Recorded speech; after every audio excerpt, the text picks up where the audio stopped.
La cité Tunkalafia pour la diaspora malienne à Banankoroni. Vous résidez à l'étranger, vous souhaitez faire partir du projet de la nouvelle cité moderne de Tunkalafia à Banankoroni, envoyez rapidement votre demande de réservation par WhatsApp au 00336 41 94 03 80 ou au 00336 77 83 04 14. La cité moderne Tunkalafia sera composée d'une vingtaine de maisons individuelles sur des parcelles de 300 mètres carrés, des appartements, des espaces verts, des aires de jeu pour enfants, salles de sport, etc. Le tout sur 1 hectare de terrain clôturé.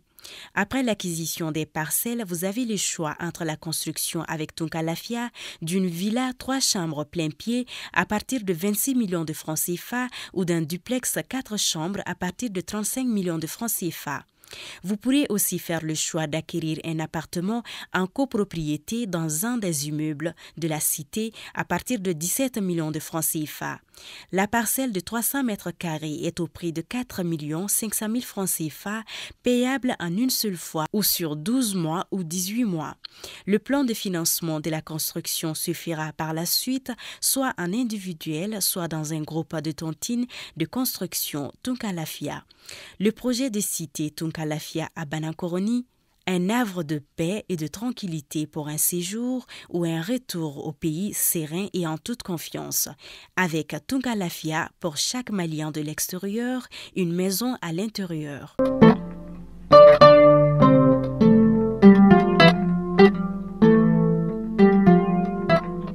Lundi 28 novembre 2022, c'est toujours un plaisir de vous retrouver. Bienvenue dans ce flash d'informations.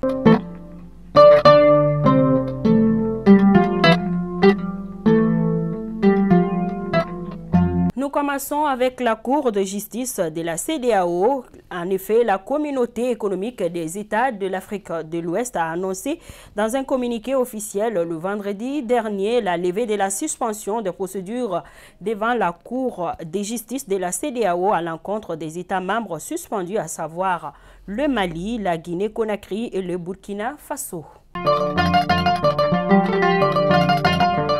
Signature d'un protocole d'accord entre le Mali et la Chine pour l'installation des deux unités filatures. En effet, le président de la transition, son Excellence le colonel Assimi Goïta, chef d'État, a reçu le vendredi dernier l'ambassadeur de la République populaire de Chine, Zheng Xuyong, qui accompagnait une délégation de son pays dans le cadre de la mise en œuvre de ce projet. La première unité sera installée à Koutiala avec une capacité de 20 000 tonnes coton fibre à transformer en filet. La deuxième unité sera installée à Bamako avec une capacité de 25 000 tonnes par an, ce qui fait environ 45 000 tonnes de coton fibre, a précisé le président directeur général de la compagnie malienne pour le développement des textiles CMDT, Dr Nango Dambélé. Dans les informations de nos confrères des studios Tamani, des hommes armés imposent la charia dans la zone des Massina. En effet, ils demandent à la population de Togolokura dans la zone des Massina d'adhérer à la charia. Le message a été lancé par le biais d'un otage libéré lundi 21 novembre 2022. Selon des sources locales, au même moment, un tricycle rempli de sacs de riz a été volé vers le village de Nyorokura. C'est dans la zone de Kolongo, région de Ségou. Selon des sources locales, le conducteur est revenu sain et sauf en famille en début de soirée. De Massina, nous partons à Gao où les réseaux téléphoniques sont perturbés depuis quelques mois. Des jeunes de la localité manifestent leur colère. Et nous retournons à Gao où la campagne régionale d'information et de sensibilisation pour la promotion de l'éducation bilingue de base franco-arabe a été lancée la semaine dernière au gouvernorat de Gao. L'objectif est de sensibiliser les populations sur l'importance de l'éducation bilingue dans les médarsa et les centres coraniques. Cette activité s'est déroulée dans les académies d'enseignement de Gao, Kidal et de Menaka. Le projet est financé par la Banque islamique pour le développement. Un l'insécurité des otages libérés hier à Missabougou. En effet, une unité spéciale des forces de sécurité a fait libérer hier dimanche en fin de journée un grand opérateur économique et des membres de sa famille enlevés le 18 novembre dernier à Manyambougou. Les malfaiteurs, qui sont au nombre de 4, un franco-malien, un franco-sénégalais et des Français, les retenaient dans une villa derrière l'hôpital du Mali et réclamaient une rançon de 900 millions de francs CFA ou l'indication sur les lieux où sont stockées une quantité importante de drogue que la douane malienne a récemment interceptée.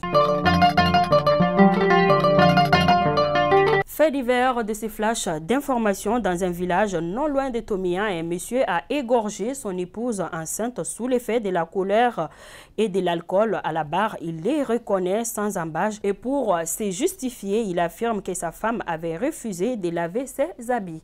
Ainsi, nous prions pour le repos éternel de son âme.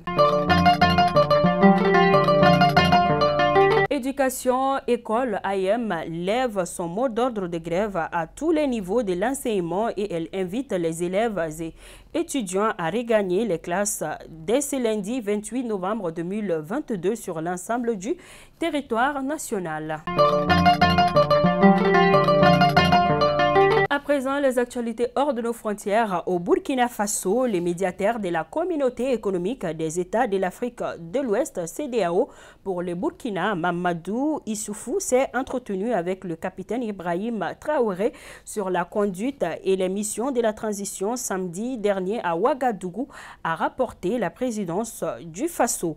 Il est donc normal, en tant que facilitateur et médiateur, que je vienne pour procéder à l'évaluation de la situation de la transition dans les pays afin d'en faire rapport au chef d'État, a indiqué Mamadou Issoufou, ex-président nigérien. Fidèles abonnés de Mali Kunafoni, c'est toujours un plaisir de vous informer. C'était donc là votre flash de ce lundi 28 novembre 2022. Je vous donne rendez-vous demain pour une autre édition. D'ici là, portez-vous bien. Que Dieu bénisse les Mali et qu'il protège nos femmes. Bon début de semaine à tous. Merci.